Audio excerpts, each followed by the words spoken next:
اور 12 بیٹے چھوڑے ہیں۔ عورت نے حیران ہو کر کہا، آپ کا اندازہ بالکل درست ہے۔ اس پر سیدنا علی رضی اللہ عنہ نے فرمایا، تب تمہارے حصے میں ایک ہی دینار آتا ہے۔ سیدنا علی دن رات کا زیادہ حصہ اللہ کی عبادت میں گزارتے تھے۔ نماز پڑھتے تو اللہ کی ذات کے سوا کسی چیز کا ہوش نہ رہتا۔ صدیق اکبر، فاروق اعظم اور عثمان ذو النورین رضی اللہ عنہم اپنے دور خلافت میں سیدنا علی سے خاص معاملات میں مشورہ کرتے تھے۔ شجاعت سیدنا علی کا خاص وصف تھا۔ اتنے بہادر اور نڈر تھے کہ طاقتور سے طاقتور دشمن کی پرواہ نہیں کرتے تھے۔ تبوک کے علاوہ قریب قریب ہر لڑائی میں وہ شریک رہے۔ انہیں اللہ کا شیر لقب ملا۔ نہتے پر وار نہیں کرتے تھے۔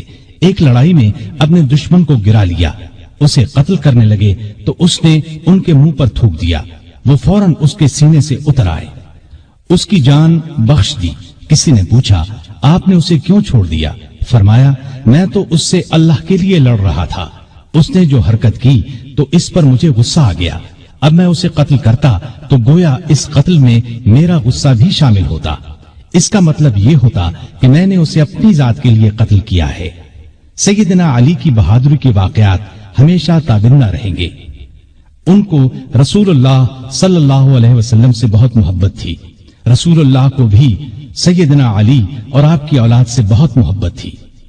سیدنا حسن اور حسین کو رسول کریم صلی اللہ علیہ وسلم اپنے کندھوں پر اٹھاتے اور فرمایا کرتے تھے، اے اللہ، میں ان دونوں سے محبت کرتا ہوں، جو ان سے محبت کرے تو بھی اس سے محبت کر، اور جو ان سے بغض رکھے تو بھی انہیں مبغوض رکھ۔ سیدہ فاطمہ سے سیدنا علی کے ہاں 3 بیٹے اور 2 بیٹیاں ہوئیں۔ ان کے نام یہ ہیں حسن، حسین، محسن، زینب اور ام کلثوم۔ محسن بچپن میں فوت ہوئے۔ سیدہ فاطمہ کی زندگی میں سیدنا علی نے دوسری شادی نہیں کی۔ ان کی وفات کے بعد کئی شادیاں کی، جن سے 11 لڑکے اور 15 لڑکیاں ہوئیں۔ اس طرح ان کے کل 14 لڑکے اور 17 لڑکیاں ہوئیں۔ آپ کے چند حکیمانہ اقوال یہ ہیں، غریب وہ ہے جس کا کوئی دوست نہ ہو، گناہوں پر شرمندہ ہونا ان کو مٹا دیتا ہے، اور نیکیوں پر مغرور ہونا ان کو برباد کر دیتا ہے۔ علم مال سے بہتر ہے، اس لیے کہ علم تمہاری حفاظت کرتا ہے، جبکہ مال کی حفاظت تمہیں کرنا پڑتی ہے۔ جو چیز نہ آتی ہو اس کے سیکھنے میں شرم نہ کرو۔ کسی سوال کا جواب نہ آتا ہو تو یہ کہنے میں نہ شرماؤ کہ میں نہیں جانتا۔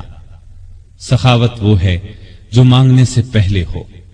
معاف کر دینا بہت اچھا انتقام ہے۔ مصیبت میں گھبرانا سب سے بڑی مصیبت ہے۔ لالچ سے کچھ روزی بڑھ نہیں جاتی، لیکن انسان کی قدر گھٹ جاتی ہے۔ بات کہنے والے کو نہ دیکھو، بلکہ بات کو دیکھو۔ نیکی کی کوئی قدر کرے نہ کرے، تم نیکی کیے جاؤ۔ سخت ترین گناہ وہ ہے جو کرنے والے کے نزدیک معمولی ہو۔ مصیبتوں کا مقابلہ صبر سے کرو اور نعمتوں کی حفاظت شکر سے کرو۔ اللہ تعالیٰ ان پر اپنی رحمتیں نازل فرمائے، آمین۔